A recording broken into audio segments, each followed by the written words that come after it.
আসসালামু আলাইকুম। আজকের রেসিপি হলো লোভনীয় শাহি লেগ পিস রাইস রেসিপি। তো এটা বানাতে খুবই সহজ, নতুনরাও বানাতে পারবেন। খুবই সহজভাবে দেখানো হয়েছে। ঘরোয়া যে জিনিসপত্র থাকে এইগুলো দিয়েই আপনি এটা বানাতে পারবেন। তো প্রথমে নিয়েছি চাল, একটু বড় কাপের 2 কাপ চাল নিয়েছি। আপনি যতগুলি লেগ পিস নেবেন তত কাপ চাল নেবেন। তো এখানে লেগ পিসগুলি কাট লাগিয়ে দিয়েছি যাতে মশলাগুলি ভিতরে ভালোভাবে ঢুকে। তারপরে এখানে নিয়েছি লেবুর রস, ভালোভাবে মাখিয়ে নিয়েছি। তারপরে নিয়েছি এখানে কালো গোলমরিচ বাটা, তারপরে জিরা বাটা দিয়ে দিলাম। ভালোভাবে লাগিয়ে নেবেন যাতে মশলা ভালোভাবে ঢুকে। তারপরে এখানে নিয়েছি আদা বাটা, রসুন বাটা। তারপরে নিয়েছি রাইস মশলা, তারপরে লাল মরিচ গুঁড়া, একটু ঝাল ঝাল ভাব আনলে তারপর বাদাম বাটা, কাঁচা মরিচ বাটা, তারপরে টক দই, সব কিছু একত্রে মিশিয়ে নেবেন এইভাবে। তো দেখতে পাচ্ছেন আমার সবগুলো এগুলো মেশানো হয়ে গিয়েছে। আমি লাস্টে এখানে ধনে গুঁড়া, তারপরে এখানে দিয়ে দিলাম লবণ। সবগুলি মিশিয়ে আমি এটা আধা ঘন্টার জন্য ম্যারিনেশন করে রেখে দেবো। তারপরে এটা ম্যারিনেশন হয়ে গিয়েছে, দেখতে পাচ্ছেন আধা ঘন্টা পর আমি এটাকে তুলে ভেজে নেব।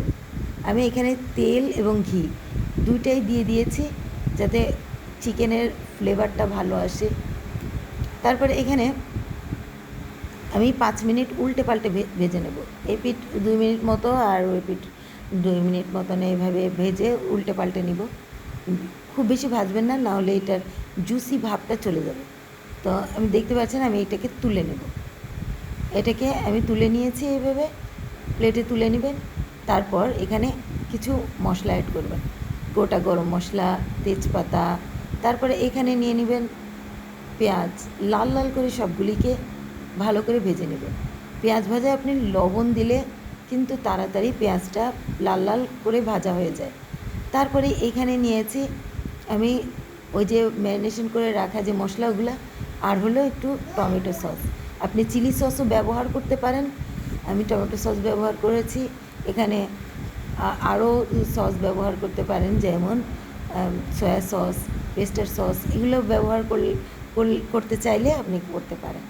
তারপরে এখানে আমি দেখতে পাচ্ছেন মাংসটা দিয়ে ভালোভাবে কষিয়ে নেব। ভালোভাবে উল্টে পাল্টে কষিয়ে নেবেন যাতে মশলাটা ভিতরে ঢুকে। তারপরে এখানে নেব চালটা দিয়েও আমি ভালোভাবে এটাকে নেড়ে নেব। চালটা একটু ভালোভাবে দেখতে পাচ্ছেন আমি চালটা ভেজে নেব। আর এইটার সাথে এই মশলার সাথে এই চিকেনটাও ভেজে নেব। তারপরে দিয়ে দেবো 2 কাপ বড় কাপ গরম পানি এখানে। তো দেখতে পাচ্ছেন বড় 3 কাপ গরম পানি আমি দিয়ে দিয়েছি। তারপরে এখানে ভালোভাবে এটাকে ঢেকে আমি রান্না করব 10 মিনিট।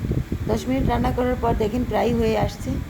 তারপরে এখানে দিয়ে দেবো লবণ, একটু লবণ দিয়ে দিয়েছি। তারপর গোলাপ জল, তারপরে কেওড়া জল, যাতে ফ্লেভারটা ভালো আসে, শাহি একটা ফ্লেভার আসে, এজন্য এইগুলো। তারপরে এইখানে দিয়েছি ঘিটা দেওয়ার কারণ হলো এটা ঝরঝরা হবে এবং খেতে ফ্লেভারফুল হবে।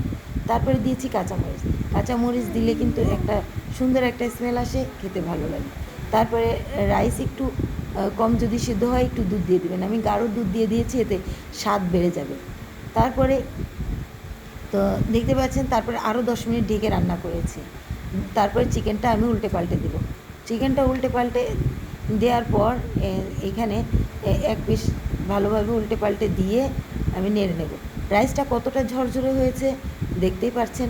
তারপরে এখানে আমি এই উল্টে পাল্টে দেওয়ার পর একটু রান্না করে তারপরে এখানে আমি প্লেটে সার্ভ করব। তো দেখতে পাচ্ছেন কতটা লোভনীয় লাগছে এবং কতটা ঝরঝরে হয়েছে। খুবই সহজভাবে দেখানোর চেষ্টা করেছি, নতুনরাও এটা বানাতে পারবে। তো আমার চ্যানেলটা লাইক দিবেন, শেয়ার দিবেন, পাশে থাকবেন। যদি ভালো লাগে তাহলে কমেন্ট করবেন। আর কি রেসিপি আমি দেখাবো এগুলো আপনি কমেন্ট করে জানাবেন। আল্লাহ হাফিজ।